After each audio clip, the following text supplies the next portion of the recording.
Hey, what's up, phone lovers? Welcome to the Mobile Roar podcast for the week of July Yeah. 1st, 2015. Woo. I'm Joe Fedor. I am Chris Chavez. And I'm Ashley King. Episode 99. That's pretty big. That is big, but next week is going to be even bigger. We should have an awesome show next week. The big I'm excited about it. Yeah. I didn't think we'd make it this long, but here we are. And Do you know if we were able to secure that guest? yeah, we're speaking with his agent at the moment. His people are talking with our people, so we're hoping to get a guest next week. I think we'll get him, so we have that to look forward to. But this week we have a bunch of stuff to talk about. Not any really like big, huge stories, but just a bunch of important little stories that we'll talk about. But first, we have a question actually that was sent before the show even started, so we'll get that out of the way. Sent by Derek Ross. Now that Android Wear is officially 1 year old, what are your thoughts on the platform? How did it do in its first year in the market? What still needs work? And what would you like to see in the next generation? That's a good question for this time. And I think I talked a little bit about that last week just with talking about Android 5.1 on the Moto 360, about how I thought it was what the OS should have been, a lot more mature, a lot more refined, and I think you pretty much agreed with me on that, Chris. Yeah, I mean, I feel like this is like the version, like what it should have launched with, honestly, because it was before it was pretty much broken. So it was like most things Google, it just felt very beta. But now I think it's finally matured into something where it's like, okay, this is a complete product, works the way it's supposed to. I mean, it's just leaps and bounds better than when it first launched. Yeah, I've been using the 360 for a couple weeks now since the update, and I hadn't been using it at all before that, so I'm liking it. In terms of how it did on the market, I haven't really seen that many Android Wear devices in the wild, but then again, I haven't seen like many Pebbles in the wild or smartwatches in general, really. So it's hard to say. I've seen a few actually. Like I go to just the store and stuff, and I'll see like bag boys wearing like a Moto 360 or. I never really see any of the other Android watches, maybe because I don't really pick them out. But like the Moto 360 is so distinctive, it's like what I noticed maybe. But for sure. I do see that like a lot of places, like just about everywhere. I've seen one that I can remember, and it was like I was at a restaurant, and I was just like, "Oh my gosh, that guy has a 360 over there." It was crazy to me.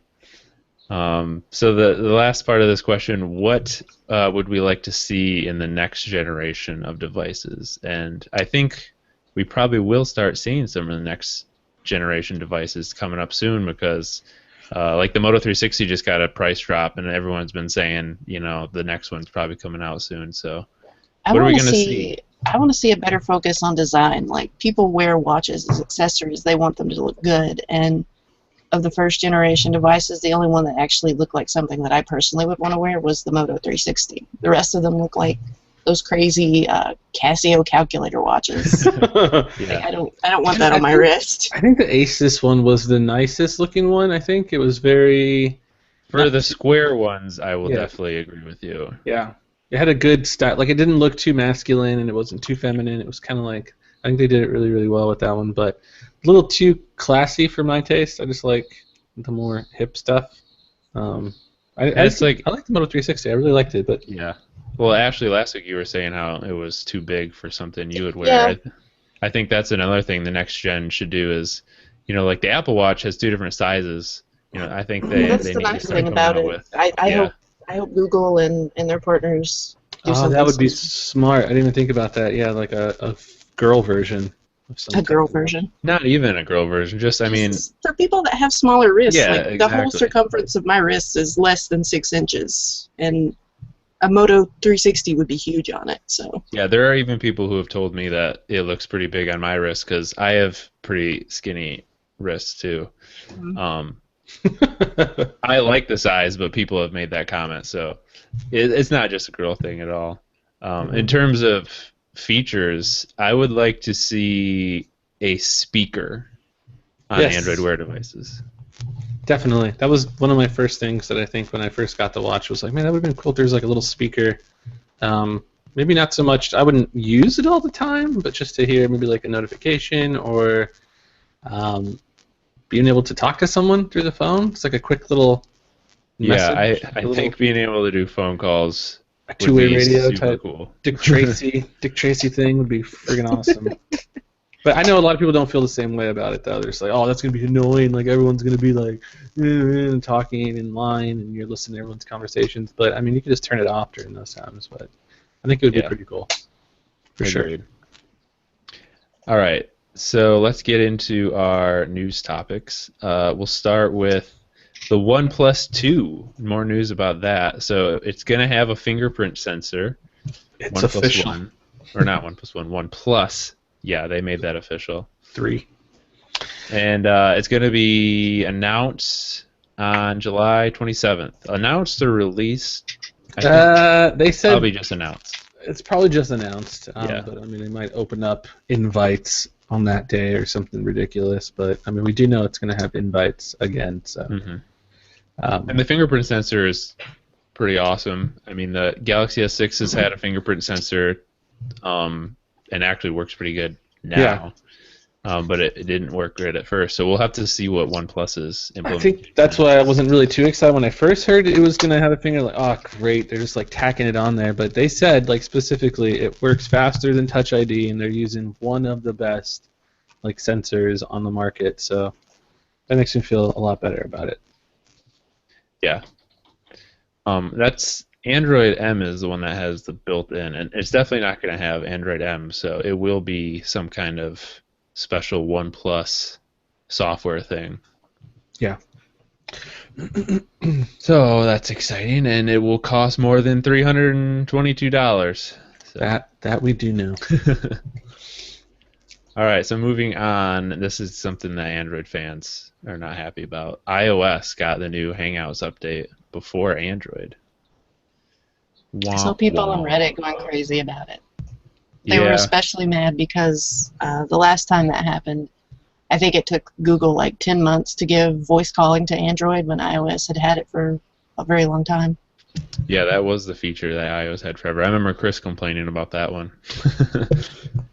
Yes, I still do to this day. Well, because it's so awesome. It was really handy when I was using iOS for a little bit. And you could just send like a video clip of something like your dog or whatever. And it was awesome. I don't know why. It's so weird that it just never came to Android. And it seems like it's something so easy to add because every other messaging client like they all have it except for. Well, doesn't the like Hangouts dialer or whatever doesn't that do it? No, you can do video calls, but I'm saying just sending like a video message of something, just like a video message. Yeah. Yeah, that's what I want. Yeah, it's just weird. Like, I don't know. Is there a separate team at Google for iOS apps? I have to believe there probably is. Yeah, there has to be. Yeah, they've said it before. Yeah, that there is a separate. They have their own little iOS team that just works on like the iOS version of Gmail and the iOS version of Hangouts, and I mean they collaborate, I'm sure, and they kind of like shoot ideas off one another, but they are separate. So I wonder if there is some kind of competitiveness, like let's get this update out faster than those Android guys can. Yeah, I mean you would think that. Like I remember the same thing happening all the time when I was writing about Windows Phone. Microsoft would have some feature on like Skype or whatever, and that would come to Android or iOS first. And there was the same thing. There were separate teams working on the iOS and stuff, and you would think that they would kind of like talk to each other and be like, all right, we have this update ready. Let's wait for everybody hold to up be on the it. page. Don't release it yet. But they don't. I mean, I don't think if for some reason this seems like Google isn't about like trying to, I guess like their users, they're not as platform centric as someone like Apple. Like if Apple released an Android app before their own iOS version, people would go crazy. Yes, exactly. It's a lot different. I guess like their whole strategy or just their philosophy is different from like Apple or something. But it's just that will actually be really interesting now that you say that. Like Apple Music updates Are they going to come at the same Ooh. time? How is Apple going to do There's that? no way. Apple's going to do it on iOS way. I mean, look, it's already available on iOS 6 months or something before it's going to be available on Android. So yeah, they're not. I think they're going to kind of treat Android as like this second rate. Yeah. Yeah, they've been treating it all along, you mean? Yeah. Exactly. Yeah. Like, yeah. Whatever. We'll throw in the scraps. But Yeah, watch it. It'll get to like fall and they'll be like, actually, I don't think we're going to have an Android version. Never mind. All right, so this story is kind of funny. I think you wrote about this, Chris. Someone stealing Verizon's copper cables. apparently this is a thing. Like it happens a lot and it happens everywhere. I was looking up online and it's like Verizon has in different counties and different states and stuff. They have these bounties, I guess, or rewards that they're offering up for these copper cable thieves. So I don't know. I mean, if I was a thief, I don't know where I would get the idea to like steal copper cabling and try to like resell it, but It is there's some money in it. Yeah, I was gonna say I haven't heard about the Verizon story, but I've definitely heard many stories about people stealing copper because copper is pretty valuable. Like I've heard stories of people breaking into houses What the and heck? stealing all the copper tubing. Like from you go Why into the is it? basement and there's all the tubing in the ceiling that you can see, Yeah. just like ripping it out. Have you guys seen that movie Nightcrawler? That's what he's doing at the beginning of it. Yeah, Like that's he what I was gets gonna caught say, by yeah. a security guard, and the security guard's like, "What the hell are you doing?" And he's cutting out copper. Yeah. That's Yeah, I don't know what first time. copper is worth, but it must be worth quite a bit to make people do that. Yeah, I mean. And if it's worth that much, why are we even using it in like tubing and stuff? Yeah, I mean, people are making jokes. They're like, "Oh, I thought Verizon was a wireless network." Har. But yeah, it's funny because I mean, $10,000. Some guy left a comment and he's like, $10,000. That's nothing for Verizon. It's like that's still a lot of money. And I just thought the story was interesting because it was right here in Southern California. So it's like it's in San Bernardino where my parents live and I lived my whole life. So it was just funny to think of someone driving around in their truck and just going to all these different cities and stealing copper. I was copper gonna wire. say you're gonna see some guy drive by in a truck just like packed to the gills in copper and be like, I "Hey, found William." him. I shared it on Facebook just because I mean, like all my friends and family and everyone, they're all from like this area. So it was like, if you guys know anybody, man, you guys can get that money. But it's funny because in Ohio, I think it was, there was also a copper cable theft thief guy going around. But they were offering $50,000. Verizon was offering $50,000 over there. So I was like, yeah, maybe they are kind of skimping for this guy. I don't know, but Maybe the Ohio guy stole a lot more. yeah, the Ohio bandit. Well, I mean, do we actually? You probably don't know. Is it like one person or a bunch of people? Yeah, they said they're not sure if it's an individual or a couple of guys or something. But I mean, they've been tracking him because he's been hitting. Like you could see like the freeways that he's going to. He hits L.A., then he goes to San Bernardino, then he's moving up to Hesperia. So it's funny. No one knows who it is. We need like a criminal name for him. Like Sticky Bandits from Home Alone. You need like a moniker. The Tin Man, Copper Man. Yeah, I'm not that witty. All right, so selfie sticks. It's about time. Do either of you own a selfie stick? I'm guessing I do by Chris's not. reaction, he does not. No, I do actually, but Oh, it you was, do? Oh God. no, I didn't buy it though. It was like I mean, as long as you Have don't you spend used your own it? money on it. I've used it once. If you go to my Instagram, you can see the very first and probably the last picture I've taken with the selfie stick. But that's it though, and they're kind of cool. It just seems neat. Yeah, Stick. I don't know. I don't get the hate for selfie sticks. Yeah, like I mean, I know they're annoying, and then when you see other people using them, they're kind of like stupid and it just bugs you. But like using it yourself, I mean, there is a use for it. Obviously, I mean, for all these people to be jumping on these things. But I do think it's messed up that they're banning them at places like this, like Disneyland. I don't think it's messed up at all. There was a person that works at Disneyland that posted on Reddit when they were talking about it, and they said that people don't listen and they'll pull them out on rides, and the rides were Yeah. not built for you to have that much of a reach. So Right. Yeah, I you're can trying to understand take why. pictures, and you could potentially mess up the ride. Right. yeah, for sure. ride or yourself, impale yourself. Like if you hit something, like stab you. I don't know, but yeah, I mean, I get it. I get that, but Just banning them at the park altogether, I think is kind of just. You have to though, because that's like People the don't only way you listen. can enforce it. ban tablets, man. They don't ban tablets. People taking tablets on You like don't have a four Matterhorn. foot reach for the tablet. Put a tablet on a selfie stick. That would be the ultimate. That would be hilarious. Yeah, I don't know. It's selfie sticks. Like at first, I thought they were stupid, but then I was like, I'm just being a curmudgeon. Like the pictures that come out from them. I've seen a lot of really cool pictures from selfie sticks, but there's a time. It's like the tablet photography. There's a time and a place for it, and sometimes whipping out your selfie stick when there's like people all around and you're getting in the way and stuff like that.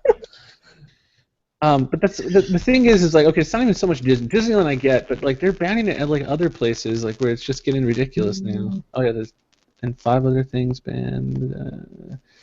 Yeah, there's like all these different like areas. What was it? It was like a public area or like a landmark or something. They like banned them from there too, and it's just like, what are you guys doing, man? Why does selfie stick hate? It's just like discrimination. I mean, if you're just going to a monument or something, I don't understand the hate. But I do get the Disney moving parts and stuff. I understand that. Yeah. I don't know, maybe they feel like it detracts from the experience of everybody holding up sticks trying to get pictures. Oh, the White House, they don't allow selfie sticks. I mean, it's crazy where it's banned. It's I don't get it. Here's an interesting article. Other things that are banned at Disney theme parks that you might not know about. Heelys, remember those shoes? Oh, those are so awesome. Those are banned at Disney apparently. Masks are banned. Yeah, I get that. Costumes of any kind are banned. Costumes? Oh, because handcuffs are banned. What? All right. Cremated remains are banned at Disney. Oh. That's sad. I actually know why, because a lot of people will like spread their there's like this story of someone who spread their like dead dad's like ashes on like not the Matterhorn, what was it? Pirates of the Caribbean. Like put them in the water or whatever. And people are like, "Oh, that's so sweet." But they're like, just don't do that. Yeah, I don't want to be riding a roller coaster and then like someone ahead of me puff a ash in my face. What was that? Oh, it was my Uncle Bob. Yeah. You love Disney? Yep. So you guess you have to get your selfies some other way. Get one of those like I'm sure they sell those what do you call those grabber things where it's like a stick with like a mouth in the end. You can grab stuff. You know what I'm talking about. Just get one of those, put your phone in it, and there you go. Yeah, you can. I mean, the thing, like, I never really needed a selfie stick because my arm is so freaking like weirdly long. So it's just, like, it was never really that big a deal to me. But it's sad. They're getting banned everywhere. It's like what was the e-cig thing. It's just, man. Well, actually, it's kind of like Google Glass. When Google Glass was new, people were banning that everywhere. That's true. All right, so wireless charging is about to get faster, and I'm really excited about this. Actually, it needs to happen. Yeah, it really does. The coolest thing to happen in like mobile, I think, just in tech in general, is like all this fast charging stuff. Because for whatever reason, like our battery tech isn't advancing that quick. It's really not that easy, I guess, to make the batteries last longer. But if you can't make them last longer, then make them charge faster. Yeah. That's like the next best thing, I think, and I think that's the coolest part about having like some of these modern devices versus the ones we used to use. And it's like all these little conveniences start adding up, and then like you don't really think about it, but when you try to go back to like an old device, you're like, I can't believe I used to use something like this. It takes forever to charge, blah blah blah. But fast wireless charging is good. But I mean, honestly, like I don't know if it's just me, but I feel like it's not really that slow as it's made out to be. I think right now it peaks at like 1 amp or something for wireless charging. Yeah, I wouldn't necessarily say it's slow. It could have before it used to be. Before it was like 500 milliamps hours or whatever. 500 milli whatever. I think the thing is just like, I mean, now that fast charging exists, it's like wireless charging needs to do this to keep up, because if you have a fast charging phone, you're going to want to use that. Yeah. And that's my thing. Like, I love fast charging. I have a couple phones that do that, and I have wireless chargers, which I think are a lot more convenient. And I end up using my wireless charger just because it is more convenient. So if that could go fast charging, that'd be awesome. Yeah. My thing right now is just, I mean, all the wireless chargers that I have, I mean, I got sent like a bunch of them for like the Galaxy S6 review or whatever, but the ones I have now is that you have to place your phone like in the right, like the specific spot, and then you kind of like slide it around and you push it, and you're like, no, no, no, just for it to catch the wireless charging, and it's like the most annoying thing on the planet. Like I can't. Is that with your Nexus 6 that you're finding that? Yeah, Nexus 6, my Galaxy S6. Every time I put them on these different pads I have and stuff, it's like Nexus 6 totally does that. Line it up just right. It's huge, so there's like so much space to find where the perfect spot is. I mean, half your phone is hanging off the wireless charger. Yeah. My G4, I pretty much can set it like wherever, and it somehow charges. But the best thing to do, I always make stands for my wireless chargers, just because then you just set it in the stand and it's the perfect spot every time. Yeah, that's actually smart. Yeah, that's like that Tilt VU charger, the one that is like a stand like that. That one's really good too. Yeah. There's actually some new wireless chargers that are like on Amazon and stuff, and they have like double coils. So they have like 2 different charging spots, so that pretty much no matter where you put it, you're gonna catch one of those. So that's kind of the new thing now. So if anyone's looking for wireless chargers, look for something that has 2 of the little spots on it. And usually they say so in the description and stuff. But I wonder if like the G4 has maybe like a bigger coil or something to kind of. Well, it's weird because the G4 doesn't even have wireless charging built in. You have to get like one of the wireless charging cases. Mm-hmm. That's the same way it was with the G3. You had to get the quick circle case. Yep. And also there's these wireless charging stickers that you can buy on Amazon, and you stick them in the back. With the G2. Yeah. Over the little connectors. Yeah. I kind of want to try that. I already have the quick circle case that has it, but just kind of want to try it. It works well. Yeah, I've seen them for like the Galaxy S5 and stuff, but never actually had the balls to try it really. Yeah, it doesn't seem like it would be too difficult. I mean, remember when I hacked wireless charging into my phone? Now that was super hardcore hacking. Like the back of that phone was never even intended to come off. I mean, at least the G4 has a removable back. I don't know if I ever told you about that, Ashley, but the what was it? Lumia 925. It had a wireless charging case, but yet you couldn't remove the back of it, and someone found out like, oh, there's a section of that case that you just like cut out and you put it underneath the back cover, and you needed like special tools to get the back of the phone off, and it worked. Yeah, Joe had like a whole like tutorial on it and everything. It actually did like make a little bit of a bump on the back case though. That's crazy. Yeah. All right, so Android 5.1. Holy cow, it's rolling out to a bunch of devices all of a sudden. Yeah, it's crazy. It's crazy because of how quickly it's been. I mean, honestly, I didn't think we would see a 5.1 update for. I mean, just if you look at the track record of like even smaller updates, it just takes everyone forever. And it's like all these devices had just gotten Lollipop, or maybe they launched with Lollipop. But I'm actually really, really surprised how many people are getting 5.1 now. It's like every I guess flagship, I would say. Most of the major ones. How bummed are you that you got rid of your Droid Turbo and then it gets 5.1? I mean, I haven't sold it yet. It's you still have it, okay. But like my girlfriend before, she usually handles all the like shipping and all that stuff. But she puts it in the box, she tapes it up, and she has it like ready to ship. You got to update it, and then you can advertise that. I know. Like I got to update it and be like, now with Lollipop. Put a little sticker on the box or something. Some so what is it? The Droid Turbo, the Moto X, second gen? Yeah, second gen. First gen as well. Moto G LTE is getting it, and then I think just the regular Moto G first gen is also getting it. Mm-hmm. HTC One M9. Yep. Galaxy S6 and Edge on Sprint are getting it. Sprint and T-Mobile.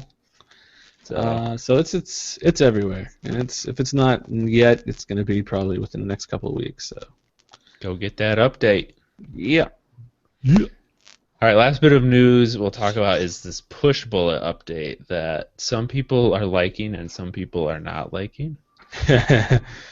Kind of split on it. Like if you go into the Play Store and read the reviews, it's really weird. There's a lot of negative reviews and a lot of positive reviews. I don't know. It's so basically they just changed the UI to be more of a messaging app type UI. So like when you send a file, it shows up as like a speech bubble basically in this conversation view, and you can scroll back and see everything that you've sent.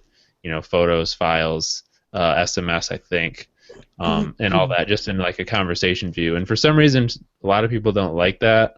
It doesn't really have that big of an impact on the way I use it for me. Except I did notice. Like I very rarely even open the app ever. I mean, I don't know how many times you open it. It's just I use it on my desktop to send stuff or push things, and that's it. I never really actually ever touched it. That's basically how I use it too.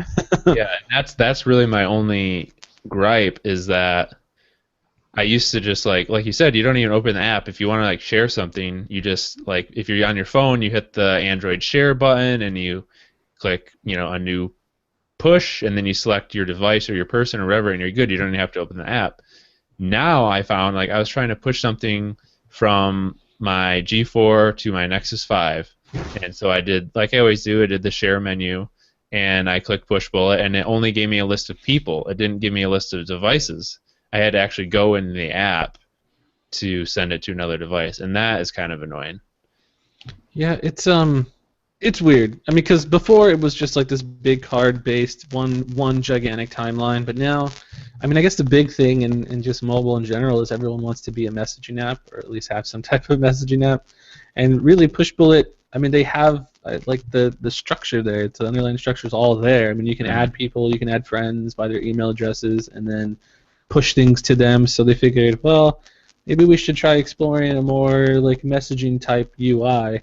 And it's okay, but like I really feel like they should have still, and they could probably, I'm sure they'll do it, but with all the backlash and everything, they'll do it in a future update. But just bring back maybe like a view button where you can change the view back just to like a straight timeline card-based UI like they had before. Right. But I don't see why they wouldn't do that. I don't think they were expecting everyone to get so pissed off over it. That's like all the comments are just like, why would you just become another messaging app? Because like you said, there are a million messaging apps. Why would you want to just like blend in with all those?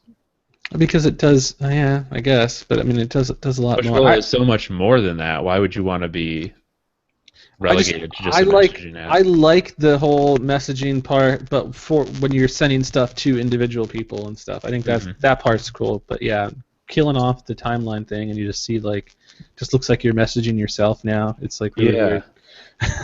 That is the weird thing. So maybe I'm just supposed to like click on myself in that share menu, and then it would ask me what device. Let me try that real quick. Share. I don't understand why they would take the devices out of the share intent though, because like that's 90% of the reason why you would want to. Yeah. So I just did it, and that's totally what you're supposed to do. So it opened up my conversation, and then now I can choose what device. So it's an extra step. Share with, me, or like my friend Nick, Monique. And then if you select yourself, you have your list of like all your devices there. Oh, okay. So it's an extra step, kind of weird. Extra step, it's kind of more trouble, and it's where then there's all your device. Yeah, that's not, I don't like that. Like especially if you're only using it to send it to your other devices. Which is what everyone uses it. Pretty much, yeah. I would say that's 90% of what like their user base is using. That's what the app started as, so that's what most people use it as. Very, so odd. Maybe that's their goal though, is like, most people use it like that because that's what it started as. Maybe they're trying to change it up and get more people to use it as a messenger. I don't know. Yeah, I mean, even then, I mean, it's weird. Maybe they should have just released a separate app, just Pushbullet Messenger. Well, they do have they have that one called Portal, which is just for file transfers, isn't it? Oh, it works a lot like Superbeam. If you have like a music file or a video that you want to get from your phone to your computer. You don't have a cable. Pushbullet made anything else. Yeah, you can install it on your home PC and your phone, and how is that different? It'll do a Wi-Fi transfer. How is that different from like if I used the regular Pushbullet app and selected the music file? For Pushbullet, I don't know. Like I don't know why they decided to separate that functionality into a different app. because Portal is exactly the same thing that Superbeam does, and I've been using Superbeam for years now. Well, maybe they are trying to like split up the file sending and messaging aspects of the app. Mm-hmm. Who's messaging? Messaging is so hot right now. So hot right now. All right, let's move on to our wins and fails of the week.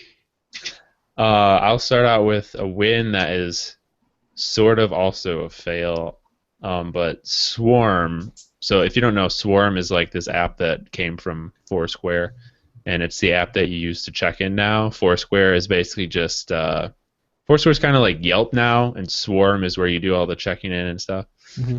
But anyway, Swarm, when they broke it off, they got rid of the mayorship thing, which was kind of a huge deal. It wasn't that like the reason people used Foursquare is because they were trying to compete with one another. Yeah, it was a really big deal in Foursquare. It was like one of the main features. And they got rid of that in Swarm. And I feel like when they did that, a lot of people stopped using Foursquare. Like, it's not nearly as popular as it used to be. But anyway, they just added mayorships back to Swarm. So I don't know what happens to like all those points and stuff you had earned before that. Like, is it coming back now? If you had a mayorship of somewhere, does it still like count for that? I don't know, but it's kind of a win/fail. They should have never got rid of it to begin with, but now that it's back, it's kind of cool. That was like I don't use Foursquare, so I didn't even know that they had broken it off into a different app. But if someone had asked me what is Foursquare, I was like, oh, that's that app where you can go and be the mayor of things. I used to use Foursquare religiously, like back when I first started using Android, and you're right, the mayorship was a huge thing. That's what you associate with Foursquare. Yeah, that was their thing, their shtick. I would always check into, I was going to college at the time, and I would always check into my school, and I was like battling with one other person to become the mayor. See, that's the kind of thing that makes people really want to use your app, because you get in these personal battles with people, and you're like, oh, I got to beat this guy. I'm going to go here. Every day I was like, oh, I got to check in, get 1 point ahead of him, and then like he would check in later, and then it'd tie it up, and I wouldn't go there the next day, and he would take over. It was fun. Yeah, I know a lot of people that did that. Like, people would do it with where they worked and stuff. Like, my friend worked at GameWorks, and he's like, oh, this one dude is like trying to battle me for my mayorship, but I worked there, so like I'm gonna get it in the end or something. It was just like this competitiveness. It's funny. Yeah, I have found that I don't use Foursquare very much anymore because I don't know. It's just I usually check in on Facebook now, and I feel like I don't want a separate app just for checking in. And if I'm looking for just recommendations for places, I'll open up like Google Search does ratings and stuff like that because of Yelp. So it's like, I don't know where Foursquare really fits in nowadays, especially when they got rid of mayorships. Now they have that, so maybe there's a reason. Yeah, once they split up into Swarm and stuff, it was like I tried using them separately, and it's just then Foursquare got like a major redesign.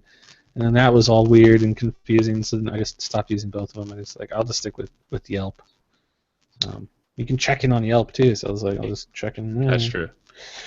All right, so speaking of Facebook, my fail is Facebook's new logo. Did either of you guys see this? What? No. Haven't. Facebook got a new logo, and you wouldn't even notice because they don't even use their full word mark on their website. They just have the little square with the F in it. Mm-hmm. I tweeted it out earlier today if you want to look it up. But it's really dumb. It's like hardly any change at all.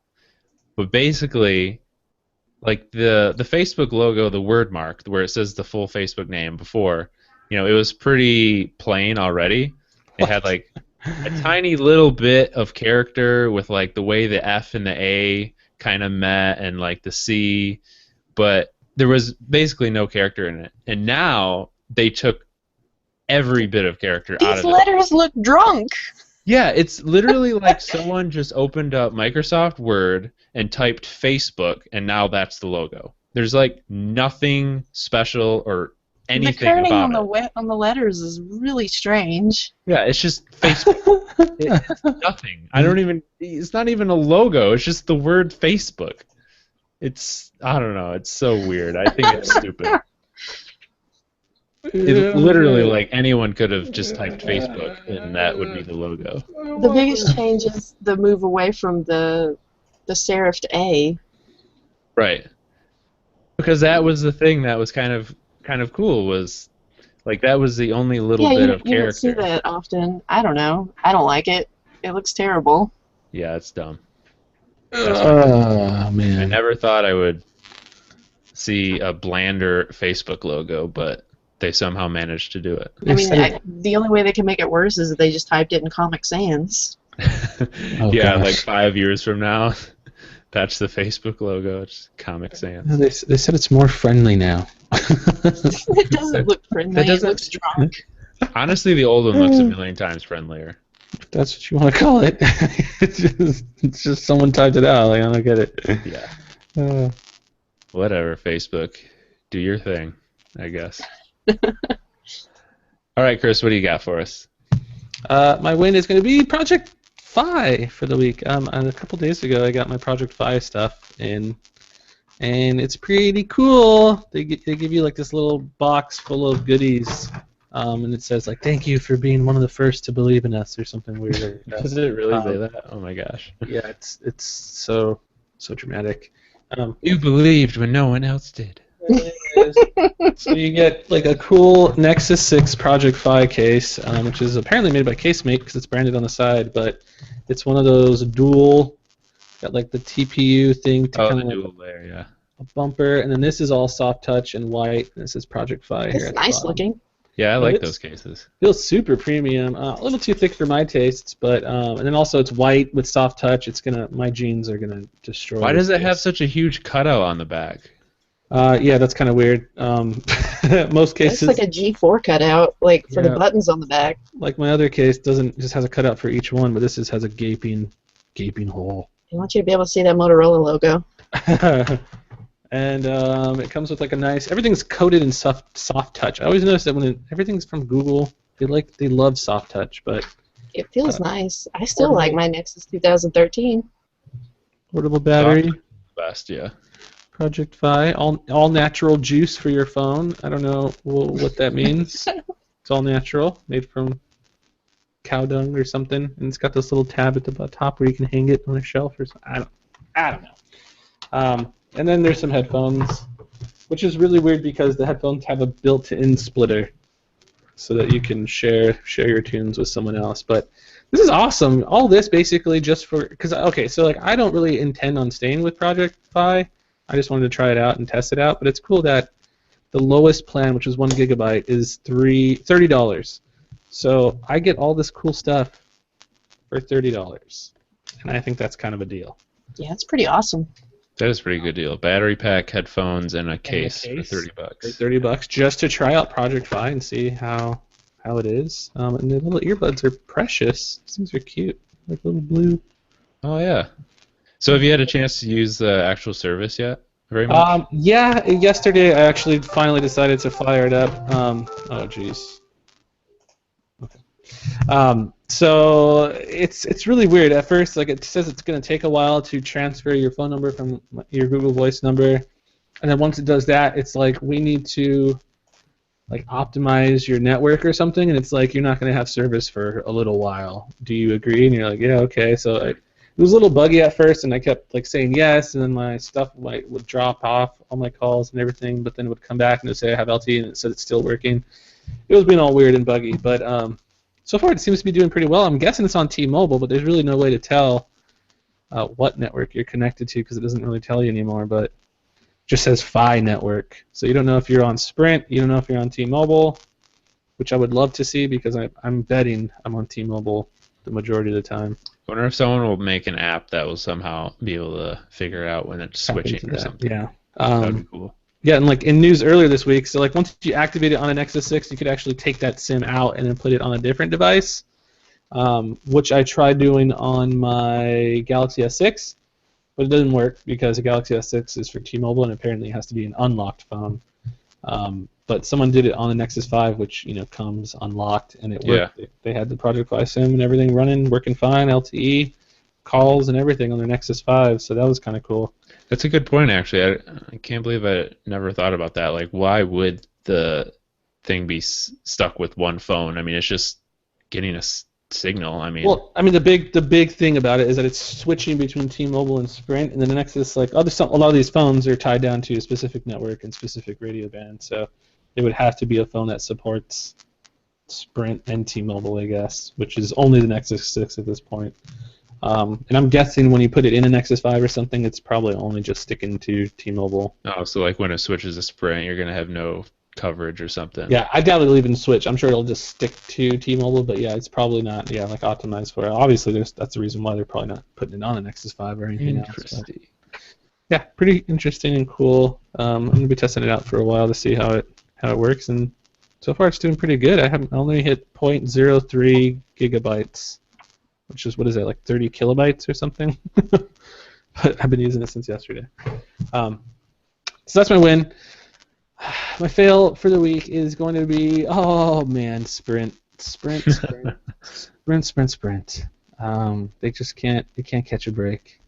So yesterday they announced their new all-in plans, which basically gives you unlimited everything, supposedly, data, video, calling, and text messaging for like $60, or I forget how much, 20 minus, yeah, like $60, and then for $20 you lease a phone. So altogether it's $80, and then they give you a phone. The phone is never technically yours to own, pretty much, but you just keep using it forever, and then you trade it in, I guess, later at some point, and they'll give you a different phone. But so you're just kind of leasing a phone. $80 all in, and people quickly found out that in the fine print it says that they're capping video to 600 kilobits per second. Terrible.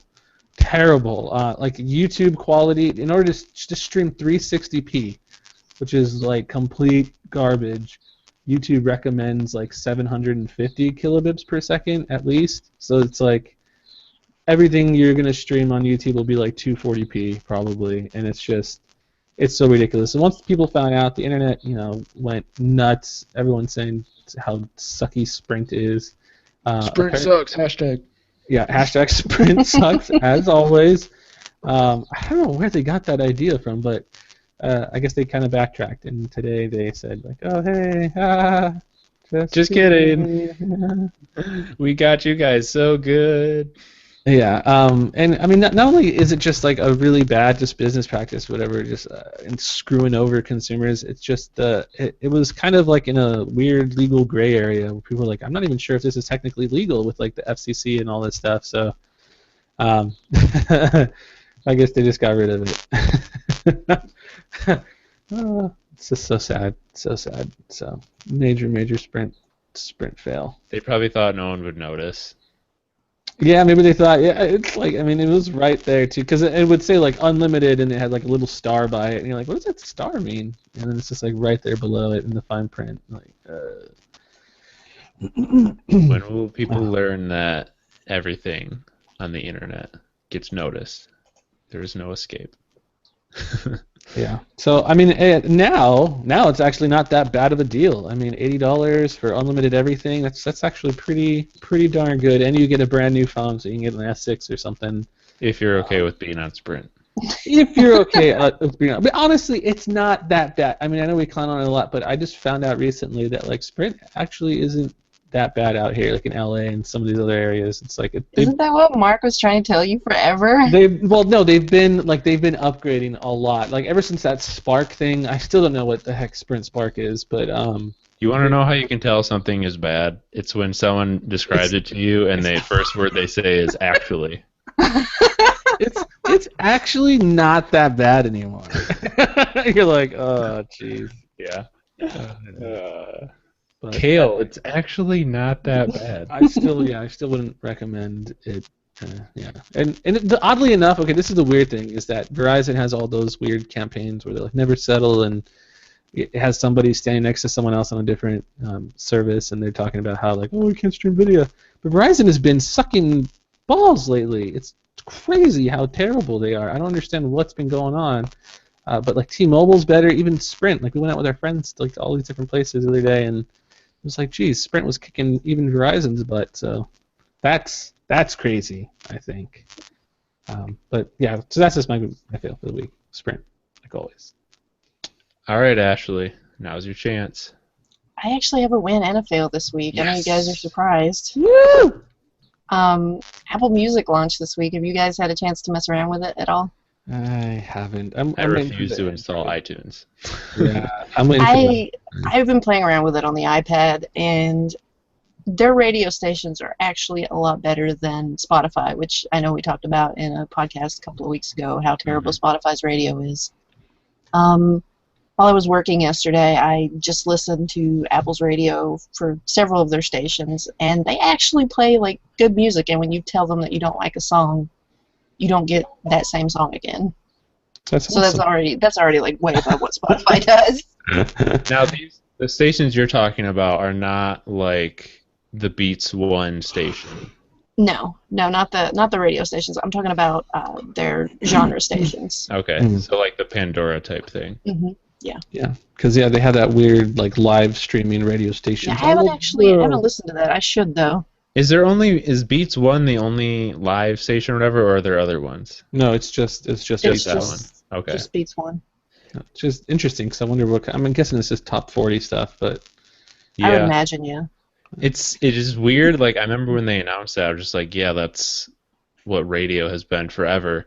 But I can kind of see how it's cool. Like everyone across the world basically could be listening to the same radio station and like the same songs at the Yeah, same it's time. universal radio instead of Right. just local. yeah, it's interesting. I want to try it, but I haven't even opened up iTunes on my Mac like even once. Sometimes it auto opens on its own, and I just close it out really quick. You should give it a try, especially if you listen to music, like if you don't care to have a playlist or anything. Because one of the things Google Music does well is it'll give you a playlist full of songs that you know are coming up from that genre. So you're like, oh, I don't like that song, I can skip it. Apple Music doesn't do that. It only lets you see one song ahead. So it's kind of like Pandora in that sense. I don't know. That didn't bother me, but it might bother some people. So Oh, does Google Music give you a playlist if you are like an all access subscriber? Mm-hmm. Yeah, Oh, okay. if you choose to make a radio from a song or an artist, it'll give you a playlist full of similar songs.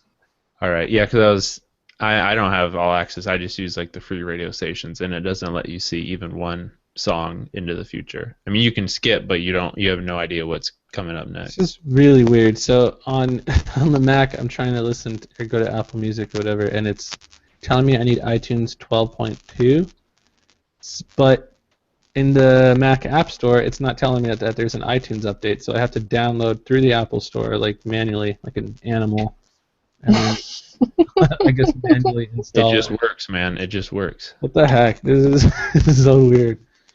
So Oh, Ashley, geez. are you gonna? Do you think that you'll pay the what is it, $9, $10?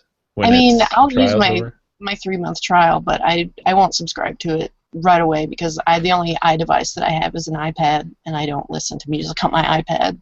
But when it comes to Android, I might definitely consider it. Yeah, I think I'm just waiting for the Android version, and I'm gonna switch from Spotify, and hopefully I don't hate it too much. But The I don't understand. closest. I don't know how you could stay with Spotify. It's the worst. Hated it. I just like It's terrible. my thing is like, okay, with radio and then Google, I think Google Music lets you do it, but Google Music, like, they capped me at so many devices now with all my phones, Oh yeah. and it's so frustrating. And it sucks because sometimes I would like click Google Music on accident and it opens and I'm like, no, don't register this device, no! Like, it's like too late. Like, it added it. You've maxed out. It's like, dang it. So I'm pretty much, I can't even use Google Music, but like RDO or radio and stuff, like, it really bothered me because there was no way to. I'd like to add music from like an artist in different albums, and then I just like to go to that artist and then shuffle all of their music of that artist all across albums and stuff. Radio wouldn't let you do that. Radio, you would have to go to an album and then you can shuffle that album specifically, but it's like, yeah, you can do the entire artist, which is like my favorite thing to do. So I was like, I just have to stick with Spotify. And then hopefully Apple Music, I'm going to try it right now and see if it does it. But hopefully. Oh, and they have The Chronic, Dr. Dre's The Chronic album. First time ever available for streaming. Only on Apple Music. That's kind of cool. It was funny. I opened up the first time I opened music on my iPad. I saw that U2 album that they gave away for free, and I was like, "Oh crap! How do I delete this?" delete. Because I had never I had never messed with it before, and I was like, "Oh, I didn't even realize it was on there." Yeah, one of the updates they let you you just press a button and it would remove it completely, and I did that. God, I remember that. What an insane thing that was. They had to send an update to let you get rid of the album. YouTube is so mad. Changelog, you can delete U2 now. That's great. Poor guys. So my fail for the week. Did you guys ever use the news app Circa? I think I may have installed it once in the past. I don't think I use it very much though. I really liked it because it would give you long tail updates on news things. So like when those airplanes went missing and crashed and whatnot, I was constantly getting updates on what was happening with that situation. It was really nice. But they announced that they're closing Circa down. They didn't have a monetization model for basically rehashing the news in a rehashy way. I mean, did they have ads on their site? No, there were no ads. There was nothing. They just decided to shut it down instead of trying to monetize it. Sad. Yeah, I read about that. They weren't able to get a buyer or whatever to... It was a bummer for me because I really liked the way that they handled news updates. I mean, they weren't reporting news that was fresh. They were writing it so that it was quick to digest. Yeah, I don't see why they wouldn't have just had ads or something. I would have paid. Yeah, money or for there the you app. go. Yeah, have people pay. If you're here, give us $5 a year or $10 a year for us to continue to do that, I would have done it. It was useful. Yeah, I mean, in Android, there's they have subscription models and stuff with apps and whatnot. I think for Android, even for us, we have our own. You can subscribe for $3 a month, but right. I mean, if you enjoy the app, why not subscribe? But seriously, if an app that I use every single day, I would not mind paying $1 a month or $2 a month. Yeah, and it's weird that they never even. I mean, maybe they didn't. I didn't hear about it, but it's weird that they never reached out to their users as a way to get money. Hey guys, we're gonna close down. I didn't even know they were gonna close it. I had sent them an email before, and I was like, "Yo, my feed hasn't updated in a couple of days. Are you guys still using Circa?" And then I was reading The Verge, and I saw that they had an article that Circa's closed down, and I was like, "Well, crap, that explains it." How many people? Do you know how many people were writing these stories? I don't know how many people they had doing it, but there had to be quite a few because it was a 24-hour news cycle. Sometimes I would wake up with breaking news on my phone that had happened in the middle of the night. Sounds like I should have been using that app. It was cool. It was really cool. I'm telling you, it was the best way to keep up with all the crazy stuff that happened last year with all the airplanes and stuff. I'm glad I didn't use it because now I would be bummed out like you. So. Yeah. All right, let's do some app picks. My app pick is probably the weirdest app that I've ever shared in this. So I did the best apps of June post, and one of the apps that I found was called Tindr, which is literally Tinder for dogs. Oh my God, are you serious? But it's not as creepy as that sounds. It's not for dogs to hook up or for owners to find other dogs to breed their dog with or anything like that. Hook up with dogs is for humans to hook up with dogs. Yeah, it's not not bestiality or anything like that. It's just to find other people who own pets so that you can have play dates with your pets, I guess. And it works exactly like Tinder. You swipe. I actually don't even know what direction do you swipe on Tinder to say that you like someone. I never know if is it swiping. I mean, I guess it's to the right. You swipe to the right to like someone. Swipe to the left. Okay. To not. Well, whatever way you swipe, that's exactly how it works. And then, if that person / dog also likes you, you will get a notification, and then you can go to a dog park and play fetch or whatnot. It sounded really weird at first, but when I, read a little about it, I was like, oh, that's kind of a neat idea. If you have a dog and, most dogs at least, they love playing with other dogs. So you might not know anyone that has another dog. Now you can find some. It's actually, it is pretty awesome when I heard about it too, because my girlfriend, she has her little dog. It's like a little Chihuahua, and he's pretty good with other dogs and stuff. And when I told her about it, I'm like, look, you can go here and you can find people in the area and you can go on little play dates. And she was like, like flipping out about it. So. Has she used it? No, she hasn't used it yet. Because the problem is that the dog we had, like it's her parents' dog, but like she calls it her dog. So like he was only here for like a week or something. So it was like, yeah, maybe once we buy a dog in the future or something. It's a big commitment though. It's not really that big of a deal. My dog's sleeping under me right now. Yeah. All right, Chris, what's your epic? You don't have one. I mean, it doesn't say it on there. I'm gonna go with Openger. It's the Imgur. It's an open-sourced Imgur app by this one developer, but the guy's freaking awesome. And the app is okay. I don't like the way it handles comments and stuff, but. Do you really go to Imgur for the comments, though? I mean, He sometimes does. I'm a big Imgur guy. I don't Really? Haven't you picked up on how much he hates the new? The only time I ever use Imgur is when I'm on Reddit, and I don't read the comments. When I look at the picture, and immediately close it. I actually hate that too. When sometimes you link a picture on Imgur, and I go and I'm like, I wonder if I could read the comments, and there's no way to read a comment, and I'm like, dang it.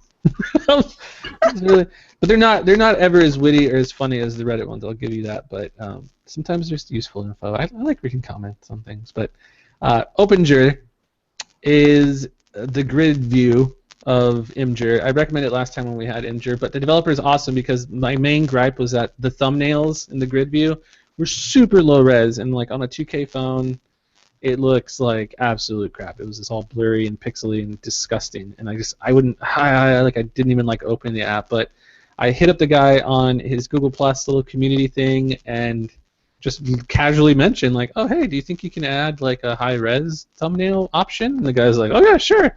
And then not only like barely 2 days later, it was like in the next update, and now it's got it now. So that's some pretty awesome support. Dude, this guy's great. Yeah, and I mean, you see, he updates the app all the time, and then he's really taking people's like comments and feedback like to heart, and he applies it. So this guy's really really cool.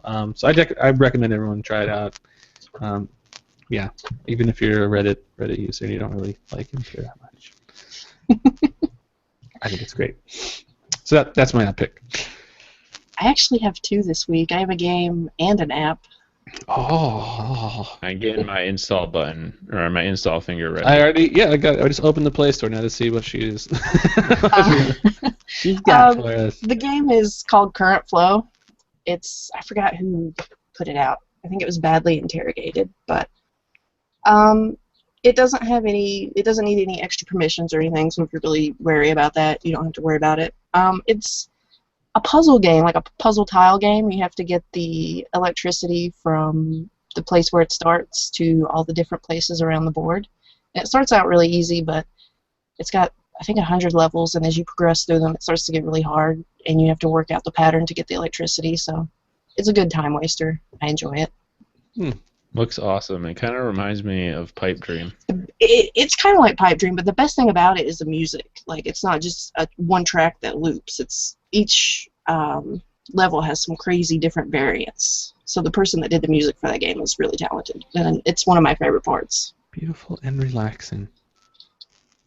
Sweet. My app pick is a replacement for Circa, because when I found out they closed, I was like, oh crap, I got a new way to get my news. So the app that I found that kind of does what Circa did is Smart News, and it gives you an overview of everything that's going on from all different areas of the world. And if you don't like what they have in their default app, they have channels that you can add. So if you want to put The Verge on there or Vox or anything, you could do that. Oh, that's cool. Smart News. Oh my gosh, this game is really fun. I need to stop playing it on the podcast. Okay. Yeah, that is a great game. And I'm going to check out Smart News too, because Circa sounded interesting. It's good. Oh, right. I think we got one email question this week. Let me pull it up real quick. It wasn't from Daquan Johnson either, so we did not hear from Daquan this week. I know. Where you at, Daquan? This question is from David Hollingshead, and he asks kind of a funny question. He wants to know, how do you guys feel about the unstoppable Wi-Fi notifications on Verizon phones with Android Lollipop? Have either of you guys experienced this? I don't use Verizon, so I have absolutely no opinion. So, Chris, you probably have. I have too. I only noticed it on. It doesn't do it on the Nexus 6 or anything, but it has to be like a Verizon phone. So this is something Verizon is like making OEMs like include in their UI, I guess. But it's just like it's just a persistent Wi-Fi notification, and you can't swipe it away. You can't do anything. You can't kill it because it's like an Android UI like process or something. So it's just. I don't even think it was just Lollipop. Like, I had a Verizon phone I was reviewing. Lollipop, and I remember having that problem. Yeah, it was on the Droid Turbo on KitKat, and it was the most frustrating. Like, I wish there was a way to turn it off. And there is a setting, and it says something like notify you when an open like Wi-Fi network is available. And I'm like, no, I turned that off. But like once you connect to Wi-Fi or something, it's always there and just remind you like, hey bro. I mean, AT&T does that if you connect to like an AT&T Wi-Fi network, like I got a McDonald's or Starburst or something, but it's not all the time. Yeah, Verizon's is just, it's stupid. I don't know. So you haven't found a way to get rid of it? No, I haven't seen any way. There's no option. I've looked like millions of times and I'm just like, oh, it's just a Verizon thing. So pretty much sucks. We feel your pain, David, but I guess we don't know how to get rid of it either. Sucks. Chris, what phone you're using? You're using the Nexus 6, and I saw on Twitter you said that the size is not a big deal. It's awesome. I kind of like it. I swear to God, man, his opinion changes daily. You should just listen to everything I ever tell you because I always end up being right. Yeah, sometimes. It's really big, but like I think it's the dimple that makes it like really easy to hold. So like. Yeah, you always put your finger in it. Yeah. You always put your finger in it. So like even before I used to put my pinky below my phone when I hold it, but sometimes like since this phone's so big, you can't really reach like some of the corners. So you just put your little finger in the dimple, and then you let your pinky off, and you gotta trust it. You gotta trust it.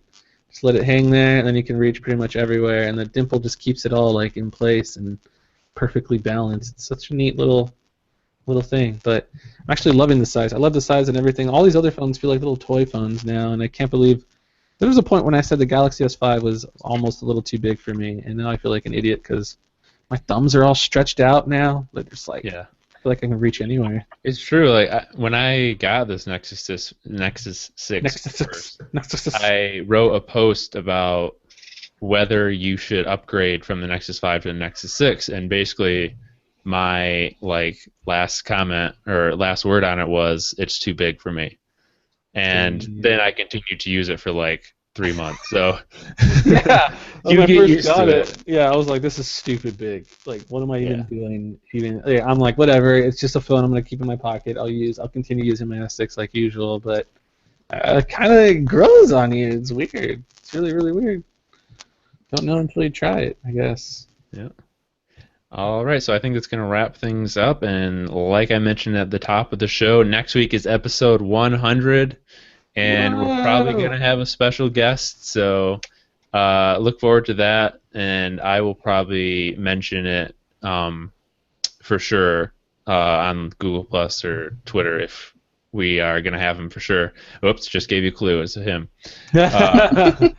So, yeah, we'll see you next week for that. If you want to send us questions or things you'd like us to talk about in the big episode 100, you can use our address podcast@mobileroar.com. You can subscribe to the audio version of the podcast on Stitcher Radio, iTunes, and pretty much everywhere else. If you subscribe to the audio version, leave us a review wherever you are subscribed. That helps us out. You can follow the show on Twitter @MobileRoarcast. And you can follow us individually. Chris is at GamerCore, Ashley is at Overlord Roar, and I am at Tall Schmo. And we will see you guys next week for episode 100. I'm excited. Bye.